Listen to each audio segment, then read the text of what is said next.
Bharat now news కి స్వాగతం. ముందుగా ముఖ్యాంశాలు. దావోస్ లో వరల్డ్ ఎకనామిక్ ఫోరం సదస్సుకు హాజరయ్యేందుకు జ్యూరిచ్ కు బయలుదేరిన ఏపీ ముఖ్యమంత్రి. విమానాశ్రయంలో చంద్రబాబుతో పాటు సదస్సుకు విచ్చేస్తున్న మంత్రులు బృందానికి స్వాగతం పలికిన ప్రవాసాంధ్రులు.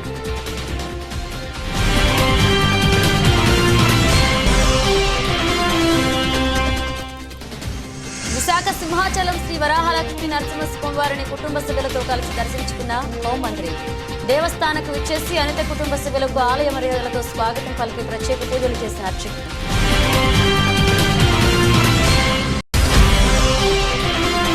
విశాఖ స్టీల్ ప్లాంట్ కు 11,440 కోట్ల ఆర్థిక ప్యాకేజీని కేంద్ర ప్రభుత్వం ప్రకటించడంపై సందేశం వ్యక్తం చేసిన ఎమ్మెల్సీ బొత్స.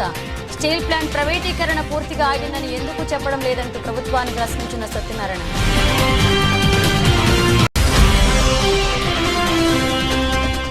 20 నుండి 31 వరకు రాష్ట్ర వ్యాప్తంగా పశు వైద్య ఆరోగ్య శిబిరాలు నిర్వహిస్తున్నట్లుగా వెల్లడి. పశువర్ధక శాఖ జాయింట్ డైరెక్టర్ పాడి రైతులు ఈ సదావకాశాన్ని వినియోగించుకోవాలన్న శ్రీకాకుళం మీడియా ద్వారా పిలుపునిచ్చిన డాక్టర్ రాజగోపాల్. దావోస్ లో వరల్డ్ ఎకనామిక్ ఫోరం సదస్సుకు హాజరయ్యేందుకు జ్యూరిచ్ ముఖ్యమంత్రి నారా చంద్రబాబు నాయుడు, మంత్రులు నారా లోకేష్, టీజీ భరత్ అధికారుల బృందం బయలుదేరారు. జ్యూరిచ్ విమానాశ్రయానికి కాసేపటి క్రితం చేరుకున్న సీఎం చంద్రబాబు సభ్యుల బృందం విమానాశ్రయంలో సీఎం చంద్రబాబు నాయుడు మంత్రులకు ఘనంగా స్వాగతం పలికారు. యూరోప్ టీడీపీ ఫోరం సభ్యులు, ప్రవాసాంధ్రులు కాసేపట్లో పెట్టుబడిదారులతో సమావేశం కానున్నారు ముఖ్యమంత్రి చంద్రబాబు, మంత్రులు.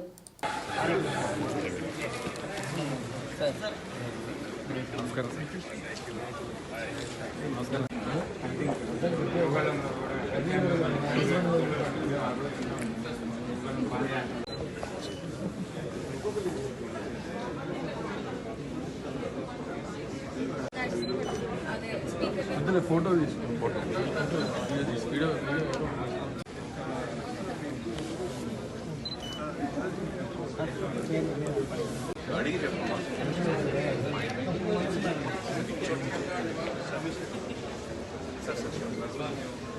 విశాఖ సింహాచలం శ్రీ వరాహలక్ష్మి నరసింహస్వామి వారిని కుటుంబ సభ్యులతో కలిసి దర్శించుకున్నారు హోంమంత్రి వంగలపూడి అనిత. ఆలయ మర్యాదలతో హోంమంత్రికి ఘనంగా స్వాగతం పలికారు అధికారులు. కప్పస్తంభం అలిగనం స్వామివారి దర్శనానంతరం వేద ఆశీర్వచనం అందించారు పండితులు. తెలుగు ప్రజలకు అప్పన్న స్వామివారి అనుగ్రహం ఉండాలని స్వామివారిని ప్రార్థించారని, విశాఖ స్టీల్ ప్లాంట్ కు 11,400 కోట్ల నిధులు కేటాయించడం శుభపరిణామన్నారు. గత ప్రభుత్వంలో స్టీల్ ప్లాంట్ పరిస్థితి అయోమయంగా ఉండేదని, ఆంధ్రప్రదేశ్ పై కేంద్రం బాధ్యతాయుతంగా వ్యవహరిస్తుందన్నారు.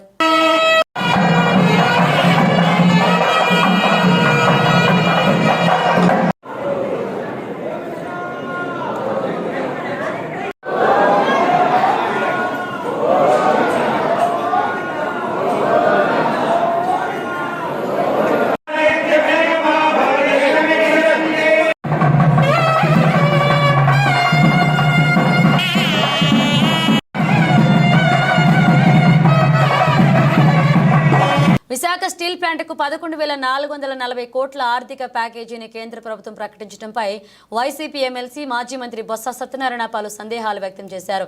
ప్రధాని నరేంద్ర మోదీ ఇటీవలే విశాఖలో పర్యటించారని, ఆ సమయంలో స్టీల్ ప్లాంట్ ప్రైవేటీకరణపై ఆయన ఎందుకు మాట్లాడలేదని కూటమి ప్రభుత్వాన్ని ప్రశ్నించారు. అందుకు సంబంధించి తమకు ఎన్నో అనుమానాలున్నాయన్నారు.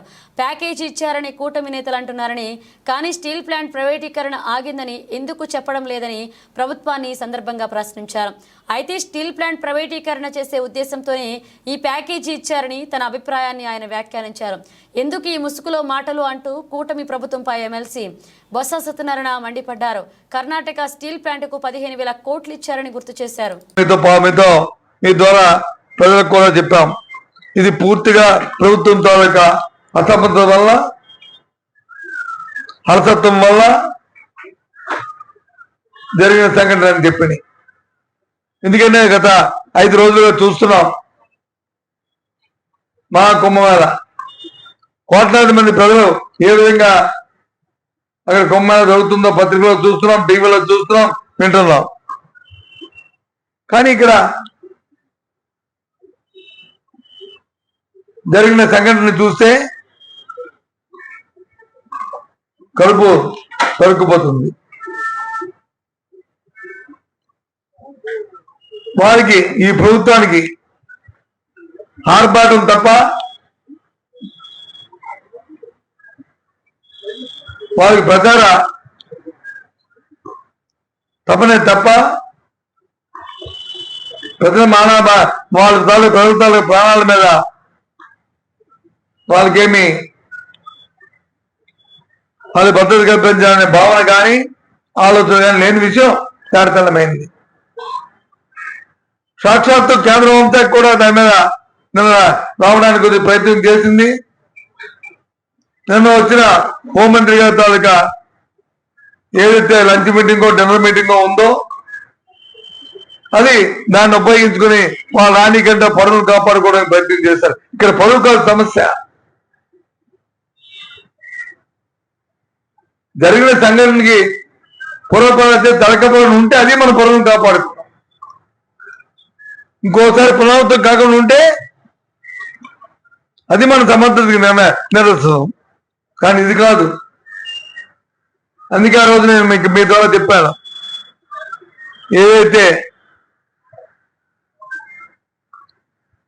హైకోర్టు ఉందో న్యాయస్థానం రాష్ట్ర హైకోర్టు న్యాయమూర్తి గారు ఆలోచన చేసి సోమోటోగా మీరు వచ్చి ఎంక్వైరీ జరపాలని కోరామో పత్రికలో వచ్చింది చూసి నిన్న రోజు నేను అందుకే ప్రధాన న్యాయమూర్తి గారికి జరిగిన సంఘటనలన్నింటినీ కూడా పత్రికలో వచ్చిన ప్రతి అంశాన్ని నేషనల్ మీడియా స్టేట్ మీడియా వచ్చి అన్నింటినీ పెట్టి ఒక లేఖను కూడా వారికి పంపించారు. దయచేసి మీరు సోమోటుగా మీరు ఇంటర్వ్యూ అవ్వండి, దీని మీద ఎంక్వైరీ జరపండి. ఇది రాజకీయాలతో అతీతంగా ఉండాలి. రాజకీయాలు ఏదో తావులేదు. ఇంకోసారి ఇలాంటి సంఘటనలు జరగకుండా ఉండాలంటే జరిగిన సంఘటనకి దాని మీద కొంత ఎవరైతే అలసత్వం వహించిన అధికారులు కానీ ప్రభుత్వం కానీ నాయకులు కానీ ఎవరున్నప్పటికీ కూడా వారికి తగ్గ కొంత వారి మీద క్రమశిక్షణ చర్యలు ఉండాలి. లేకపోతే ఇది ఆనవాయితీగా వస్తుంది అనే ఉద్దేశాన్ని వ్యక్తపరిచాం. ఆ నేపథ్యంలో నేను లేఖ కూడా రాశాను. అయితే లేఖ విడుదల చేద్దాం కానీ మళ్ళీ అది రాజకీయాలతో ముడిపడిపోద్ది కాబట్టి, అది ప్రచార ఆర్భాటం ఉండకూడదు కాబట్టి దయచేసి మీకు అది ఇవ్వట్లేదు. కానీ ఆ లేఖ కూడా వారిని రిక్వెస్ట్ చేస్తూ వాళ్ళ అభ్యర్థిస్తూ అది కూడా పంపిన విషయాన్ని కూడా మీకు తెలియజేస్తున్నా.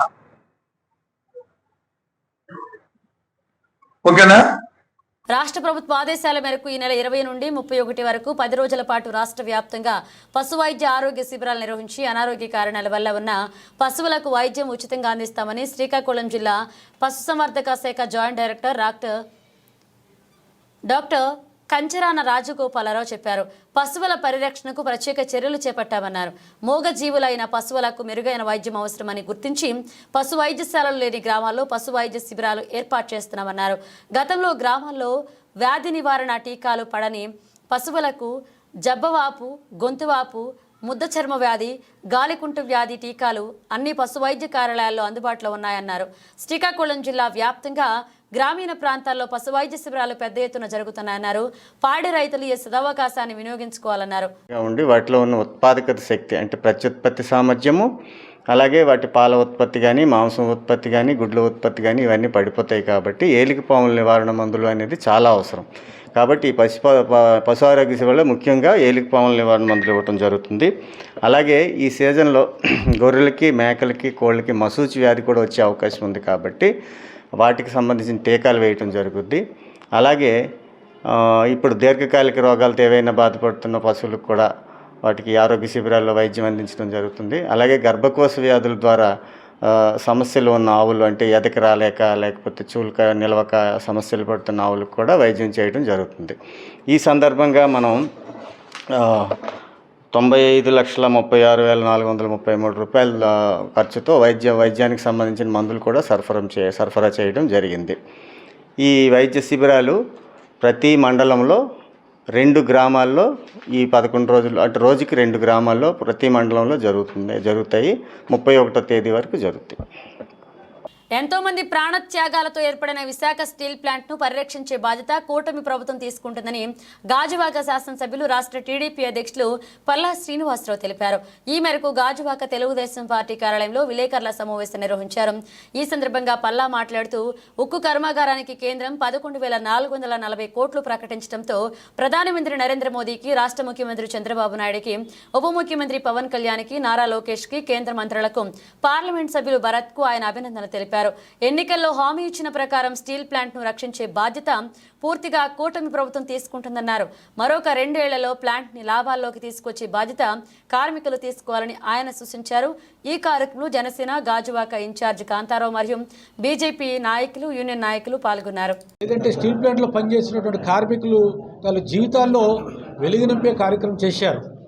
ఇక్కడ ప్రత్యేకంగా ఆంధ్రప్రదేశ్ రాష్ట్ర తెలుగుదేశం పార్టీ అధ్యక్షులు అనే కాకుండా స్థానిక శాసనసభ్యులుగా పల్లా శ్రీనివాస్ గారు NDA 2 గవర్నమెంట్లో ఈ స్టీల్ ప్లాంట్ ప్రైవేటీకరణ చేయబోతున్న ప్రయత్నం చేసిన తర్వాత సుమారుగా 9 రోజుల పాటు వారు నిరాహార దీక్ష అంటే ఆమరణ నిరాహార దీక్ష చేశారు. అంటే ప్రజలపైన స్టీల్ ప్లాంట్ పైన ఉన్నటువంటి నిబద్ధత, నిజాయితీ, దాన్ని పూర్తి స్థాయిలో మనం అందరమే అభినందించాలని చెప్పి అనుకుంటున్నాం పల్లా శ్రీనివాస్ గారు.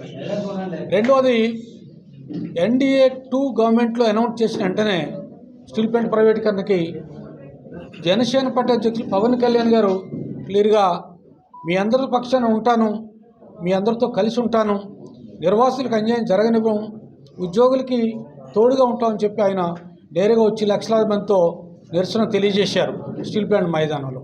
ఈరోజు ఎన్నికలకు ముందు దాకా శ్రీనివాస్ గారు చెప్పినట్లు వైసీపీ గవర్నమెంటు జగన్మోహన్ రెడ్డిని మాకు కేవలం 7,000 కోట్లు మాత్రమే నష్టాల్లో ఉంది స్టీల్ ప్లాంట్. 7,000 కోట్ల నష్టాల్లో ఉంది, 7,000 సాయం చేయండి అంటే 7,000 ఎకరాలు అమ్మేద్దామా అన్నాడు. 7,000 కోట్లు చేయమంటే 7,000 ఎకరాలు అమ్మేస్తామంటే వారికి చిత్తశుద్ధి ఉందా, లేదంటే కాపాడదాం అనుకునేవారా? లేదు కదా. మరొక మాట చెప్పదలుచుకున్నాం. అసలు ఏం కావాలి మీకు? ఉక్కు పోరాట పరిరక్షణ కమిటీ ఎందుకు ఆ పత్రికా ప్రకటనలో మీరు ఏం కోరుకుంటున్నారు? మీరు స్టీల్ ప్లాంట్లో 11,440 కోట్లు ఇవాళ వచ్చింది. NDA గవర్నమెంట్ 3 వచ్చిన తర్వాత 1,600 కోట్ల రూపాయలు మా శాసనసభ్యులు శ్రీనివాస్ గారు కానీ, పార్లమెంటు సభ్యులు భరత్ గారు కానీ వీళ్ళందరూ కృషి వల్ల వచ్చినాయి. పైన జనసేన పార్టీ కానీ, బీజేపీ కానీ, తెలుగుదేశం పార్టీ కానీ అందరం సమైక్యంగా స్టీల్ ప్లాంట్ కాపాడుకోవాలనేది ఒకే లక్ష్యం. దాంట్లో భాగంగానే గౌరవ ముఖ్యమంత్రి గారు చంద్రబాబు నాయుడు గారు, మా జనసేన పార్టీ అధ్యక్షులు గౌరవ ఉప ముఖ్యమంత్రి గారు శ్రీ పవన్ కళ్యాణ్ గారు అదే పనిగా వారి పైన, కేంద్ర ప్రభుత్వం పైన, నరేంద్ర మోదీ గారి పైన, గౌరవ ప్రతాప్ పైన వారిని మెప్పించి ఈ ప్యాకేజ్ తీసుకొస్తే, ఈ ప్యాకేజ్ గురించి మీరు ప్రకటన చేయడం ఏంటి? మీకేం కావాలి? ఇచ్చారు. స్టీల్ ప్లాంట్ ఉద్యోగులకు లేదు. మీరు పోరాట కమిటీ నాయకులుగా మీకు స్పష్టమైన ఆలోచన ఉండాలి.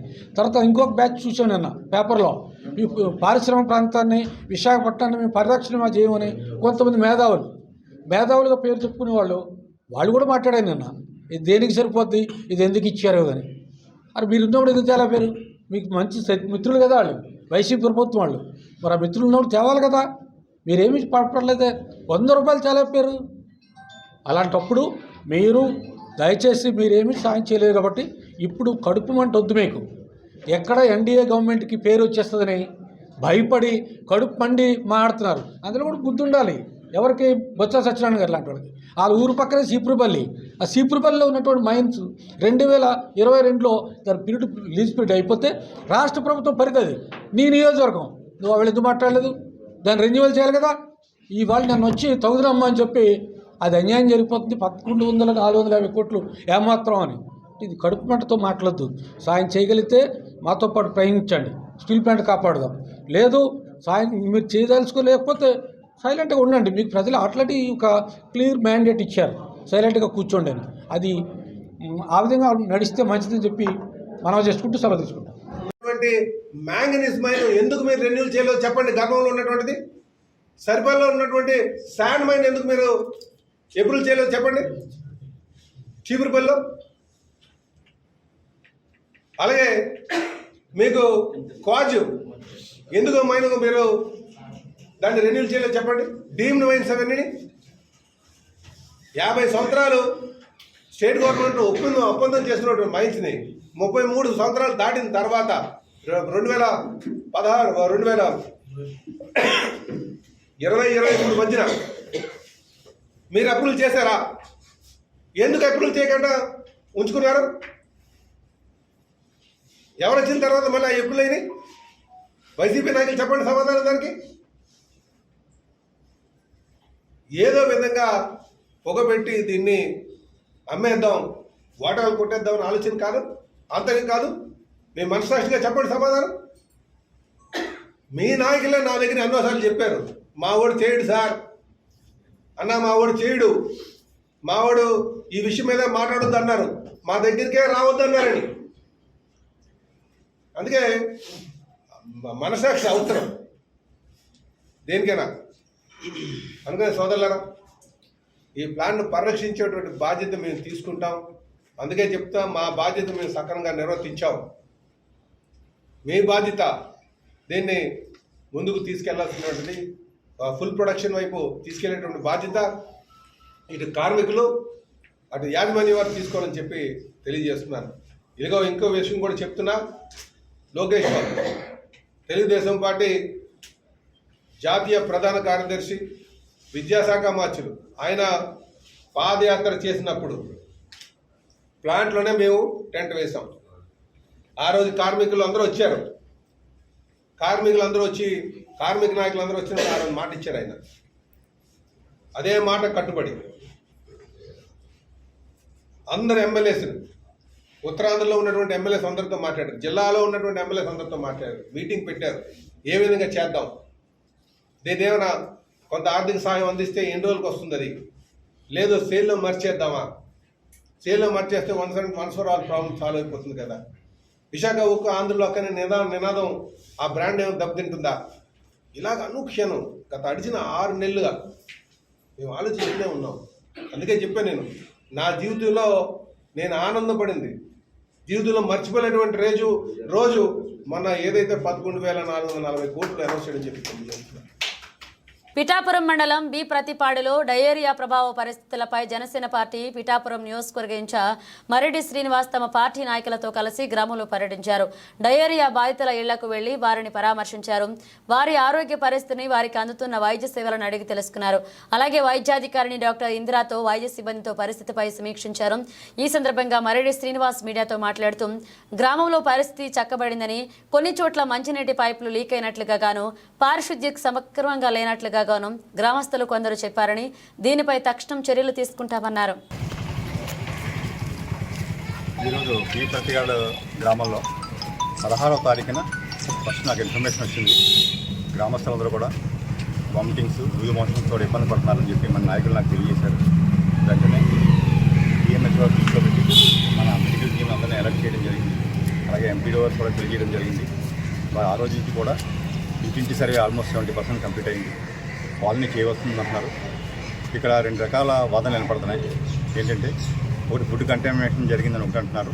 2 గ్రామస్తులు మెయిన్గా చెప్పేది ఏంటంటే, అండర్గ్రౌండ్ ఈ వాటర్లో ఇబ్బందులు ఉన్నాయి, కలుషితమై బ్లాక్ వాటర్ వస్తుంది, దాని మూలం కూడా జరిగినాయని చెప్తున్నారు. ఏదైతే మెడికల్ టీం అబ్జర్వ్ చేసిన కొన్ని కేసులు ఉన్నాయి, ఈ కాకుండా ప్రైవేట్గా కొన్ని కేసులు వేరే హాస్పిటల్లో కూడా ట్రీట్మెంట్ జరుగుతుందని చెప్తారు. నేను ఇప్పుడే డిఈ గారితో కూడా మాట్లాడాను ఆర్డబ్ల్యూఎస్కి. రేపు కంప్లీట్ ఈ వాటర్ లైన్ అంతా కూడా సర్వే చేసి ఎక్కడ ఇబ్బందులు ఉన్నాయో ఐడెంటిఫై చేసి వాటన్నిటిని కూడా రెక్టిఫికేషన్ చర్యలు తీసుకునేలాగా చేస్తాం. అదేవిధంగా డ్రైనేజ్ కూడా నీరు సరిగా పారటం లేదు, అది కూడా వారంతా సర్వే చేసి ఏ రకంగా అవుట్లెట్ ఇస్తే ఇక్కడ నీరు నిలబడకుండా ఉంటుంది అన్నది దాన్ని కూడా తప్పకుండా ఆలోచన చేసి తీసుకుంటాం. తప్పకుండా మెడికల్ టీం వాళ్ళు నేను కోరేది, మిగతా దాన్ని కూడా సర్వే కంప్లీట్ చేసేయండి. కాలనీ ఎక్కడన్నా కేసులు ఉంటే మాత్రం చాలా క్లీన్గా అప్లై చేయండి, అంటే రిపోర్ట్ చేయండి, అడ్మినిస్ట్రేషన్ నివారణ చర్యలు తీసుకోవడం అనేది సందర్భంగా తెలియజేస్తున్నాను. విశాఖ గోపాలపట్నం పోలీస్ స్టేషన్ను హోంమంత్రి వంగలపూడి అనిత సందర్శించారు. పోలీస్ స్టేషన్లో సీసీ కెమెరాల నిర్వహణపై వివరాలు అడిగి తెలుసుకున్నారు హోంమంత్రి. రికార్డులను పరిశీలించి రౌడీ షీటర్ల వివరాలపై ఆరా తీశారు. రోడ్డు ప్రమాదాల నివారణపై దృష్టి సారించాలని పోలీసులకు హోంమంత్రి చెప్పారు. గంజాయి రవాణాపై ఉక్కుపాదం మోపాలని పోలీసులకు ఆదేశించారు. ట్రాఫిక్, పార్కింగ్పై దృష్టి సారించాలని, ఫిర్యాదుదారులకు ఇబ్బంది లేకుండా ఎఫ్ఆర్ఐలు నమోదు చేసి ఎఫ్ఆర్ఐ కాపీలను వెంటనే అందజేయాలన్నారు. వేపగుంట నూతన పోలీస్ స్టేషన్ ఏర్పాటుపై దృష్టి సారించాలని అధికారులను ఆదేశించారు.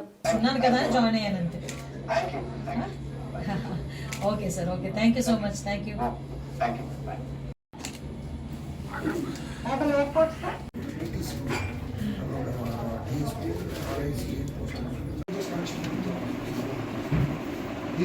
రన్నింగ్ లో ఉంది కదా, ఆ రోడ్డు అటు పోతే సిసిఎస్ పని చేయదు.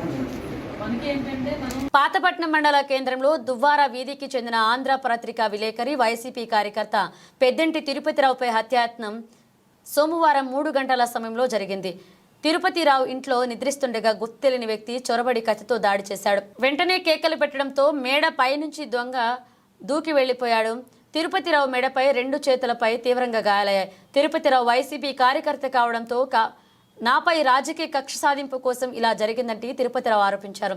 పోలీసులు కేసు నమోదు చేసుకుని దర్యాప్తు చేస్తున్నారు. గాయపడిన తిరుపతిరావు పాతపట్నం సామాజిక ఆసుపత్రిలో స్థానికులు చేర్పించారు. సిఐ రామారావు బాధితులతో మాట్లాడి వివరాలను నమోదు చేసుకున్నారు. ఎవరో గుర్తు తెలియని వ్యక్తి, ముఖం చూడలేకపోయాను, ఏదో చాకు ఏదో తెలియదు పట్టుకొని ఇలా కనేసి పోయడం చేశాను. అడ్డుకున్నాను, ఎక్కడ తగిలింది, 2 చేతుల దగ్గర తగిలింది. ఎన్ని గంటలు? 3 గంటలప్పుడు. తర్వాత ఏమైంది? పరిగెట్టి మేడపైకి వెళ్ళిపోతే నేను అతనితోనే వెళ్ళాను, దొరకలేదు, వెళ్ళిపోయాడు. ఏమైనా అనుమానం ఎవరి మీద అయినా ఉందా? ఇంతకు ముందుగానే ఎటువంటి బెదిరింపు కానీ ఏమైనా? బెదిరింపు లేదు, అలాంటి ఎప్పుడు జరగలేదు.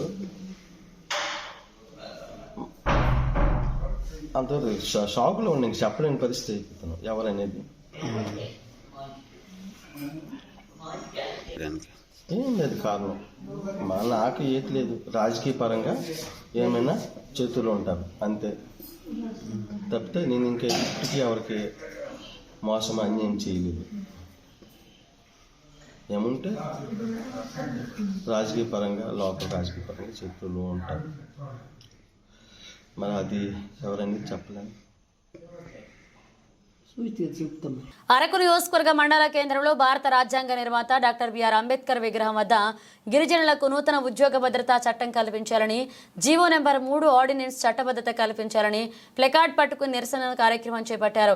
కూటమి ప్రభుత్వం అధికారంలోకి వస్తే గిరిజనులకు 100% ఉద్యోగ అవకాశాలు కల్పించడానికి ఐటీడీఏ పాలకవర్గ సమావేశాల ఏర్పాటు, గిరిజన నూతన ఉద్యోగ చట్టం, జీవో నెంబర్ 3 చట్టబద్ధత కల్పిస్తానని, special DSC notification, block lock postal notification, గిరిజన నిరుద్యోగులకు ఉద్యోగ అవకాశాలు కల్పిస్తానని ఇచ్చిన హామీ నేటికి సంవత్సరం పూర్తయింది. ఈ సందర్భంగా కూటమి రాష్ట్ర ప్రభుత్వం అధికారంలోకి చేపట్టి సుమారు 7 నెలలైంది. గిరిజనుల కోసం ఎటువంటి అభివృద్ధికి, ఉద్యోగ అవకాశాలు చర్యలు తీసుకోకపోవడం చాలా దుర్మార్గం. గౌరవ ముఖ్యమంత్రి వారు గిరిజనులకు ఇచ్చిన హామీ తక్షణమే నెరవేర్చాలని గిరిజనుల తరపున కూటమి రాష్ట్ర ప్రభుత్వాన్ని, గిరిజన కూటమి, తెలుగుదేశం, జనసేన, బీజేపీ పార్టీల నాయకులు సమస్యలపై స్పందించాలని కాంగ్రెస్ పార్టీ నుండి డిమాండ్ చేస్తున్నామన్నారు. ఈ కార్యక్రమంలో కాంగ్రెస్ పార్టీ సీనియర్ నాయకులు పాంగి గంగాధర్, గొల్లూరి మంగు శెట్టి, భగత్ రామ్, చిట్టాం నాయక్, బాల బ్రదర్, కొర్ర రఘురాం, కొర్ర మిత్రుల నాయకులు, కార్యకర్తలు పాల్గొన్నారు. నమస్కారం, నా పేరు పాచిపెంట చిన్నస్వామి. ఈరోజు అరకువెల్లి నియోజకవర్గం అరకువెల్లి మండల కేంద్రంలో డాక్టర్ బిఆర్ అంబేద్కర్ విగ్రహం వద్ద గౌరవ ఆంధ్రప్రదేశ్ ముఖ్యమంత్రి వర్యులు నారా చంద్రబాబు నాయుడు గారు ప్రతిపక్ష హోదాలో ఎన్నికల సమయంలో వచ్చి గిరిజనులకు ఇచ్చిన హామీ జియో నంబర్ చట్టబద్ధత కల్పిస్తానని నేటికి 7 ఏడాది అయింది. ఇదే రోజు ఇదే గడ్డపైన నారా చంద్రబాబు నాయుడు గారు వచ్చి గిరిజనులకు ఉద్యోగ చట్టబద్ధత కల్పిస్తాను, స్పెషల్ డిఎస్సి నోటిఫికేషన్ ఇస్తాను, బ్యాక్లర్ పోస్టులు భర్తీ చేస్తానని నేటికి సంవత్సరమైన సందర్భంగా కూటమి రాష్ట్ర ప్రభుత్వం, తెలుగుదేశం, జనసేన, బీజేపీ పార్టీ నాయకులకు గుర్తు చేయడం కోసం మేము ఈరోజు ఈ సందర్భంగా ఈ నిరసన కార్యక్రమం తెలియజేయడం జరుగుతుంది. ఇదే సందర్భంలో మేము కూటమి రాష్ట్ర ప్రభుత్వానికి అడగదలుచుకుంటున్నాం. మనకు నేటికి అధికారం వచ్చి 7 మాసాలైంది. ఈ 7 మాసాల్లో గిరిజన యువతకు కానీ, గిరిజన నిరుద్యోగులు కానీ, ఉద్యోగస్తులు కానీ ఎటువంటి హామీ కూడా ఇచ్చింది నేటికి నెరవేర్చలేదు. ఏ అభివృద్ధి కార్యక్రమం చూపెట్టలేదు. అందుకోసమే ఈరోజు నారా చంద్రబాబు నాయుడు గారు ఇచ్చిన 7 మాసాలైంది. తమరు ఇచ్చిన హామీ నెరవేర్చాలనేది గిరిజనుల తరపున కాంగ్రెస్ పార్టీ నుండి మేము డిమాండ్ చేయడం జరుగుతుంది. ఇక్కడ ఉన్నటువంటి కూటమి గిరిజన నాయకులు తెలుగుదేశం జనసేన బీజేపీ పార్టీల గిరిజన నాయకులు గిరిజన సమస్యలపైన స్పందించాలి.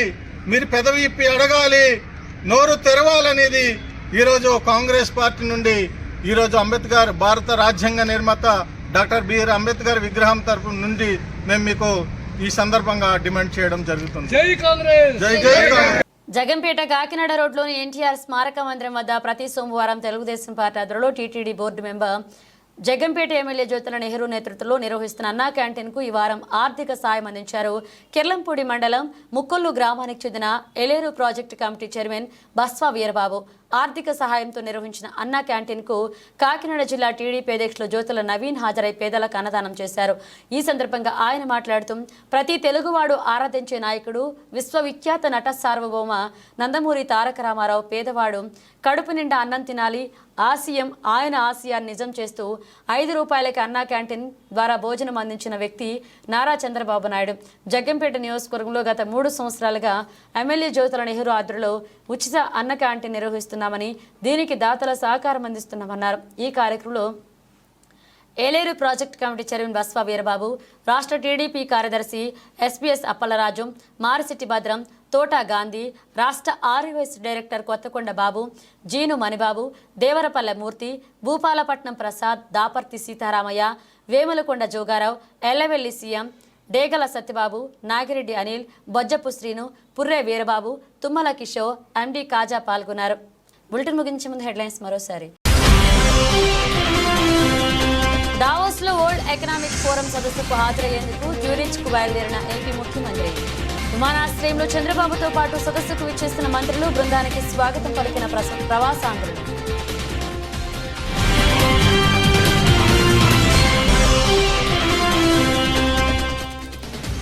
విశాఖ సింహాచలం శ్రీ వరాహలక్ష్మి నరసింహస్వామి వారిని కుటుంబ సభ్యులతో కలిసి దర్శించుకున్న హోంమంత్రి. దేవస్థానకు విచ్చేసి అనిత కుటుంబ సభ్యులకు ఆలయ మర్యాదలతో స్వాగతం పలికి ప్రత్యేక పూజలు చేసిన అర్చకులు.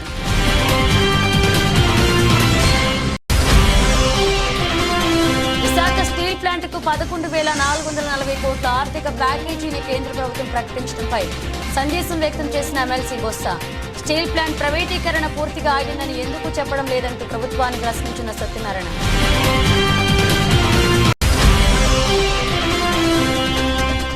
20 నుండి 31 వరకు రాష్ట్ర వ్యాప్తంగా పశు వైద్య ఆరోగ్య శిబిరాలు నిర్వహిస్తున్నట్లుగా వెల్లడి. పశువర్ధక శాఖ జాయింట్ డైరెక్టర్ పాడి రైతులు ఈ సదావకాశాన్ని వినియోగించుకోవాలన్న శ్రీకాకుళం మీడియా ద్వారా పిలుపునిచ్చిన డాక్టర్ రాజగోపాల్. ఇవి బులెటిన్ అప్డేట్స్. మరణ అప్డేట్స్ మళ్ళీ కలుద్దాం.